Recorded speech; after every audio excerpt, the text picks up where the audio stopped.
Constitucionales, un programa auspiciado por la Asociación Argentina de Justicia Constitucional.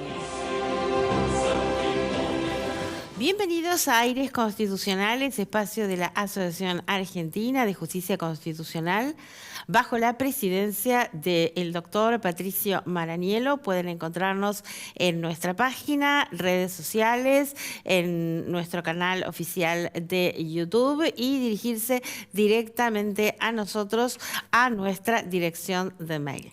Los días 14 y 15 de septiembre tendrá lugar el 7º Congreso Argentino de Justicia Constitucional en la Universidad Nacional de Córdoba, bajo la dirección general de nuestro presidente, el doctor Patricio Maranielo, y la doctora Laura Echenique, ministra de Justicia y Derechos Humanos de dicha provincia. El eje temático será la justicia constitucional y las nuevas tecnologías, con la participación de magistrados y destacados académicos de Argentina, América y Europa. Para más información pueden encontrarla en nuestra página. En una causa en la cual fue materia de controversia el ejercicio legítimo por parte de la AFIP del ius varianti, que es una facultad o potestad que tienen los empleadores, tanto públicos como privados, para en forma unilateral modificar ciertas condiciones del contrato de trabajo en los parámetros que determina la ley. En el caso, una funcionaria que desempeñaba funciones como jefa de unidades de estructura de AFIP en una agencia de Paraná, fue asignada una nueva función de asesora. Esto tuvo diferentes consideraciones cuando la funcionaria interpone una demanda contra el AFIP. En segunda instancia, la Cámara Federal de Paraná revoca la sentencia de primera instancia y ordena a la AFIP reubicar a la funcionaria en justamente las tareas que venía desarrollando con anterioridad a la nueva asignación. La AFIP interpone un recurso extraordinario ante la Corte. La Corte hace alugar, considera admisible este recurso en el sentido que se encontraba en juego la aplicación de decisiones o de actos emanados por parte de autoridades nacionales y la interpretación de normas de carácter federal, siendo que la decisión de el Superior Tribunal había sido contraria a su validez. La Corte entendió que en el caso a la funcionaria se le había respetado su categoría y también consideró que con posterioridad a la asignación de la nueva tarea se mejoró su ubicación en el cuadro escalafonario y además también que corresponde dentro de las facultades del AFIP a supervisar, organizar y asignar funciones al personal a su cargo. En tal sentido, revocó la sentencia del Tribunal de Alzada, ordenó que los autos vuelvan al Tribunal de Origen para que se dicte nueva sentencia conforme los lineamientos de su fallo. Ahora vamos a una breve pausa y ya volvemos con más Aires Constitucionales desde Misiones. Aires Constitucionales, un programa auspiciado por la Asociación Argentina de Justicia Constitucional.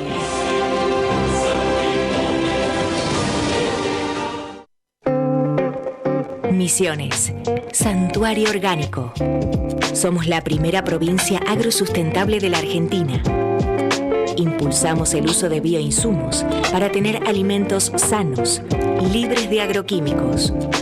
El cuidado de la salud de nuestros productores y consumidores es una prioridad. Somos un santuario orgánico. Gobierno de Misiones. Alfa 2000 Soluciones Informáticas, empresa líder en software para comercio exterior, presenta la firma digital para firmar todo tipo de documentación de una forma práctica y segura. Software a medida para todo tipo de operaciones. Comuníquese al 4345-5150. www.alfa2000.com.ar.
Vivamos Vicente López.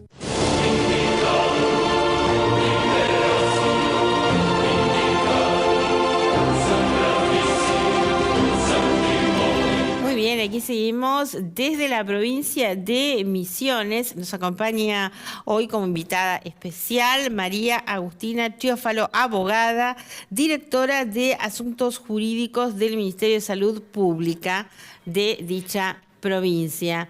¿Cómo estás, Agustina? ¿Cómo estás, Claudia? Bueno, gracias por la invitación.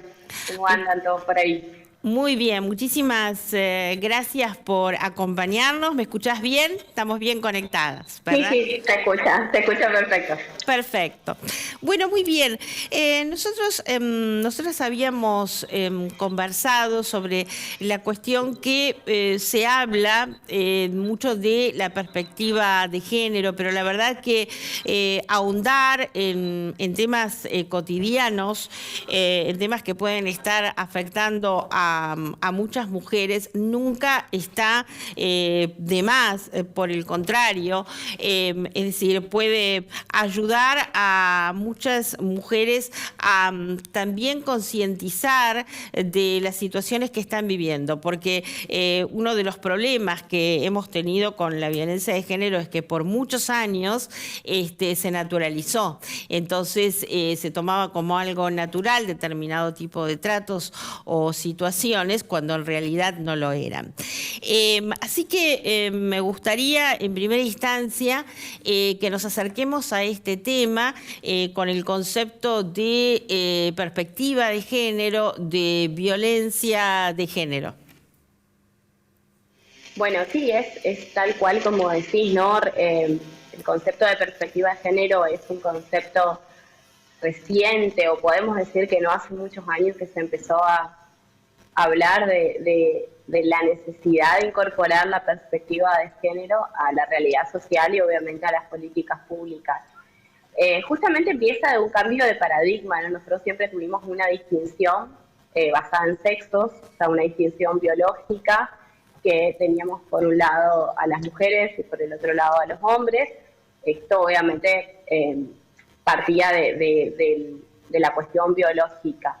Ya hablar de género implica reconocer que el género no es algo que esté 100% condicionado por la parte biológica, sino que es una construcción sociocultural, ¿no? No es que hay un solo género o dos géneros como tradicionalmente se creía. Entonces, hablar de género, primero, me parece que es el primer paso para transitar ese camino hacia la igualdad, ya dejar de hablar de sexos y hablar de géneros, Y desde ahí empezar a construir el concepto de perspectiva de género, que no es ni nada más ni nada menos que reconocer estas condicionantes que se dan en virtud de los géneros o de la diferencia que hay entre los géneros y cómo esto afecta a la realidad social, cultural, política, económica de un país, ¿no? O de una sociedad. Desde ahí podemos empezar a trabajar justamente. La perspectiva de género lo que busca básicamente es la eliminación de las desigualdades que se dan entre los géneros.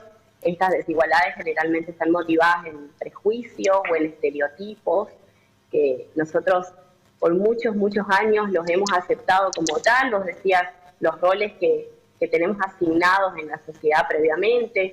En el caso de las mujeres, el rol de cuidado, el rol de amas de casa. En el caso de los varones, el rol de proveedor. Entonces, todos estos prejuicios o estos estereotipos de género van contribuyendo a que estas desigualdades se vayan reforzando y que obviamente se proyecten en el ámbito laboral, social y cultural de un país, ¿no? Sí, Agustina, me gustaría introducir aquí una cuestión que creo que la perspectiva de género tiene que ver con el principio de igualdad, ¿no? Esa igualdad de trato, igualdad real, igualdad de oportunidades, el pleno goce y ejercicio de los derechos que están reconocidos por nuestra Constitución Nacional y los tratados internacionales, así como lo dice la Constitución Nacional, tratados internacionales referidos a los derechos humanos, en particular a los niños, ancianos, personas con discapacidades y las mujeres también, ¿no? Me parece que desde este concepto de igualdad, justamente, que se desprende de ir afianzando socialmente cuestiones vinculadas con nuevos paradigmas, ¿no? Con paradigmas que vienen de una sociedad patriarcal, de una sociedad como decimos, una sociedad desigual, ¿verdad? Y a estas desigualdades que estaban como tan psicológicamente incorporadas, es a lo que refería al comienzo del programa, cuando decía que estaban naturalizadas determinadas situaciones de violencia de género, maltrato psicológico, la violencia económica, ¿no es cierto? Este tipo de cuestiones. A mí me gustaría, antes ya de entrar de lleno en perspectiva de género, y que vos conocés muchísimo el tema, justamente por nuestra audiencia, esto que violencia de género en cuanto a concepto, ¿cómo se traduce en hechos reales? Violencia física, violencia psicológica, violencia, claro. ¿Cómo es en la realidad? Bueno, nosotros actualmente tenemos una ley, que es la ley 26485, que es la ley de prevención y erradicación de todas las formas de violencia contra la mujer. Violencia de género es aquella que se ejerce con motivo o en ocasión del género, ¿no? Reconociendo como una desigualdad y utilizando o favoreciéndose esta desigualdad para ejercer violencia. Esa ley 26485, que está sancionada y a la cual la provincia ha adherido, lo que hace es tipificar los tipos de violencia, ¿no? Desde la violencia física, verbal, económica, simbólica, el acoso callejero y demás cuestiones que la verdad que lo que hacen es potenciar estas desigualdades, ¿no? Entonces lo que nosotros hacemos a través de la ley es reconocer cuáles son estas desigualdades, que están tipificadas. No todas ellas van a configurar un delito, no todas ellas configuran delitos, pero sí lo que nosotros hacemos es justamente ya enumerarlas, ya empezar a hablar de ellos y obviamente tratar de concientizar para poder prevenir. O sea, en la prevención de la violencia, o en el abordaje de las violencias, mejor dicho, lo más importante es la educación y la prevención. Exactamente. La educación, diría, y y también la comunicación y la difusión de esta problemática. ¿Y por qué la educación? Porque yo creo es que si bien esto está inmerso en un tipo de sociedad con determinados paradigmas, esto es aprendido, digamos. Sí, exactamente. Y cuando hablamos de violencia de género, también pensemos que digamos, no viene en forma innata a todos los hombres. Quiere decir que hay un tipo de relación que se aprende, ¿no? Y más aún, yo te diría que los violentos saben con quién ser violento, por lo tanto, son selectivos y saben controlarse, ¿no? Entonces, claro, eso, hay una educación. Hay una educación que tiene que ver específicamente del ejercicio de la violencia de género, ¿no? Y me parece que la sociabilización tiene que ver con que, y esto que te decía, que estaba tan naturalizado, porque ¿qué pasaba?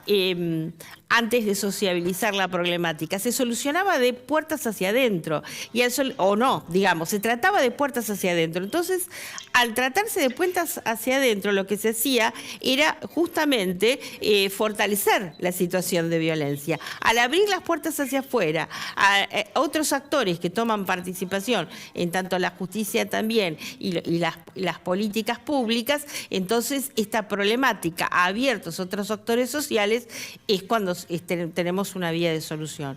¿Verdad, Agustina? ¿Qué opinas? Exactamente. Claro. No, totalmente. Lo que hizo la ley 26485 al tipificar los tipos de violencia, como te decías, no todas pueden llegar a configurar un delito, ser pasibles de un proceso penal, pero nosotros ya las incorporamos a lo que es el derecho y a lo que es la realidad. Entonces, al hablar ya de la violencia, por ejemplo, simbólica que hay en los medios de comunicación, al reproducir estereotipos patriarcales o machistas, al hablar de la violencia callejera, del acoso callejero, decir que antes estaba totalmente naturalizado, que yo podía ir caminando y que yo era un objeto, entonces me podían decir cosas en la calle o gritar cosas en la calle. Entonces, al mencionar todos esos tipos de violencias, al definirlas y al hacerlas públicas o hacerlas parte de lo que es la realidad social o de las construcciones socioculturales, nosotros podemos ir trabajando sobre la erradicación de la violencia. Antes, por ejemplo, cuando se hablaban de la violencia de género en el ámbito doméstico, a mí me gusta decir eso, ¿no? Violencia doméstica me parece como un concepto que tenemos que trabajarlo y lo llamamos violencia de género en el ámbito doméstico. Antes se creía que era un problema de pareja y que los terceros eran ajenos y no tenían que meterse, o lo mismo si veíamos violencia en los noviazgos, sobre todo en la parte de las adolescencias, eran problemitas de pareja, como los llamaban. Sin ir más lejos, los femicidios antes eran llamados crímenes pasionales, justamente porque se daba ese mensaje de que todo lo que era violencia de género, que hoy podemos reconocerla y llamarla violencia de género, justamente eran problemas que estaban en el ámbito privado de las personas. Y hoy tenemos que saber que esto no es así, que hay múltiples tipos de violencia contra la mujer. Obviamente la que mayor se está dando en este tipo de contextos es la violencia económica, y aparte, como te digo, la violencia económica es subyacente a todo el resto de violencia, porque una mujer no puede salir de un círculo donde hay violencia física, por ejemplo, si no tienen los recursos económicos para hacerlo. Entonces, hablar, por ejemplo, de la violencia patrimonial o económica, o concientizar a las mujeres de que quizás lo que está viviendo es violencia económica o algún otro tipo de violencia, es el primer paso para poder salir de ese círculo y trabajarlo, ¿no? Sí, bueno, cuando recién estábamos refiriendo a la Constitución Nacional, que justamente determina que el Congreso debe legislar y promover medidas, es decir, políticas activas, ¿no? Para el logro de estos objetivos que decimos de la igualdad de trato, igualdad de oportunidades, goce pleno de todos los derechos reconocidos por la Constitución Nacional para todos por igual. Desde el punto de vista de las políticas públicas de la provincia de Misiones, políticas públicas en general, ¿podrías, Agustina, señalar algunas? Bueno, viste, vos mencionabas justamente el tema de la Constitución. Obviamente que nosotros tomamos siempre como base para la elaboración de políticas públicas ya la normativa que está previamente consagrada, ¿no? En el caso de perspectiva de género y de lucha contra las desigualdades que se dan con motivo de los géneros, nosotros obviamente tomamos a la Constitución y a los tratados internacionales que tienen rango constitucionales, entre ellos la CEDAW, que es la Convención para la Eliminación de Discriminación contra la Mujer, que es un tratado que tiene rango constitucional. También tomamos la Convención Belén do Pará, que también abarca el género, y obviamente todo lo que es en materia de niñeces y adolescencia, que es la Convención de los Derechos del Niño y las leyes que se sancionaron en su consecuencia. Entonces nosotros, primero, para la elaboración de cualquier política pública tenemos que tomar ese marco normativo. Y a partir de eso la provincia fue trabajando en diferentes acciones, en diferentes leyes que permitían, obviamente, avanzar hacia la eliminación de las desigualdades. Una de las leyes, creo que yo podría decir madre, fue la sanción de la ley de paridad en el año 2018. Hasta ese momento teníamos ley de cupo en las listas, o sea, un 30% de las listas tenían que estar conformadas por mujeres, pero obviamente que ese 30% generalmente quedaba relegado a los puestos inferiores, lo que hacía que las mujeres no pudiesen acceder a cargos electivos, ¿no? Esto constituía una forma de violencia política contra la mujer. Entonces, a partir de la sanción de la ley de paridad en el año 2018, que la provincia la sancionó incluso antes que la nación, fue una ley que en realidad lo que garantizaba era la participación política de la mujer, que en las listas estén intercaladas una mujer y un varón para poder conformar cuerpos deliberativos o legislativos con paridad.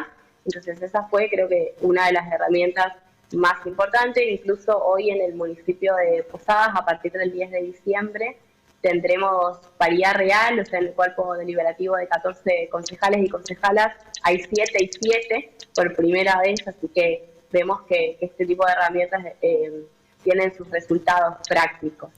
La segunda, yo creo que política pública que ha marcado un determinante en lo que es la perspectiva de género es el hecho de que en el reglamento del Consejo de la Magistratura de la provincia de Misiones, que lo que hace es seleccionar a los jueces, o mejor dicho, a los postulantes a cargos judiciales, lo que requiere, exige para poder concursar es acreditar capacitación en género. Entonces, de esa manera también vamos delimitando el accionar de los operadores judiciales o de los funcionarios judiciales para que ya vayan incorporando la perspectiva de género. Pero es más fácil, obviamente, si tenemos una capacitación previa, y el Consejo de la Magistratura lo que hace es requerir que al momento de inscribirse a los concursos tengan esta capacitación. La provincia adherió obviamente a la ley Micaela, nosotros estamos capacitando en todos los organismos del Estado. La ley Micaela creo que es la herramienta para que los 3 poderes del Estado puedan incorporar la capacitación en género y diversidades y brindar obviamente un mejor servicio a los administrados y a las administradas, ¿no? Entonces, ley Micaela hoy por hoy es, creo yo, la herramienta que tiene el Estado para poder empezar a capacitar en género. No es el punto final, sino que es el puntapié para que la gente vaya reconociendo, vaya hablando de género, vaya hablando de desigualdades o de estereotipos de género. Entonces es sumamente importante. Y bueno, y después tenemos adhesiones a leyes nacionales como la ley 26485. Obviamente que de todas estas leyes que nosotros vamos sacando, cada ministerio dentro de su ámbito de aplicación va articulando políticas públicas vinculadas con lo que es el género o vinculadas con lo que son la protección de los grupos más vulnerables, las mujeres, los niños, las niñas. Agustina, nos estamos quedando con poquito tiempo. Vos sos bueno, no hay directora. No, quería cerrar con esto. Sí. Vos sos directora de Asuntos Jurídicos del Ministerio de Salud y vos referías justamente a que hay políticas propias en relación a cada una de las funcionalidades de los ministerios. En tu caso, el caso del Ministerio de Salud, del cual vos sos directora de Asuntos Jurídicos, ¿qué podemos referir? Y ya cerramos con esto. Bueno, nosotros dentro del Ministerio, obviamente, sobre todo desde que empezamos a capacitar en Micaela, lo que buscamos es mejorar la calidad de atención a los pacientes que concurren, ¿no? Y eliminar cualquier situación de discriminación. Sabemos que dentro de lo que es el ámbito de la salud pública, a la hora de brindar atención o a la hora de brindar atención sanitaria, sobre todo pueden darse situaciones de discriminación, pueden darse situaciones de violencia incluso.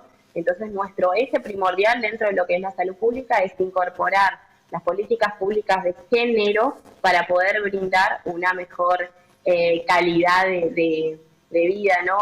Nosotros entonces enlazamos mucho también con lo que es salud sexual y reproductiva, garantizando los derechos de las mujeres. Ahora la provincia empezó a trabajar en lo que es gestión menstrual, reconociendo que la menstruación, por ejemplo, era un factor de desigualdad, que había muchas niñas y adolescentes que dejaban de ir a la escuela porque no tenían los insumos de gestión menstrual, que había muchas mujeres que no podían ir a trabajar. Entonces, todas estas políticas públicas que incorporan la perspectiva de género para su ejecución, por lo menos en el ámbito de la salud pública, que es lo que te estoy hablando, es lo que permite trabajar y avanzar hacia la corrección de esas desigualdades, ¿no? O hacia la eliminación de esas desigualdades. Excelente, Agustina. Bueno, te despedimos agradeciendo muchísimo tu participación en un tema tan sensible para la sociedad y que vamos a seguir trabajando desde este espacio. Bueno, muchísimas gracias, Claudia. Como yo siempre digo, ojalá que en algún momento no tengamos que hablar más de perspectiva de género, ojalá, porque sea algo que está incorporado, ¿no? Bueno, vamos a seguir trabajando en ello para que alguna vez esto suceda. Muy bien, muchísimas gracias, Agustina. Nosotros nos despedimos hasta nuestro próximo programa, como siempre, aquí en Metro. No olviden seguirnos en nuestra página www.ajc.com.ar.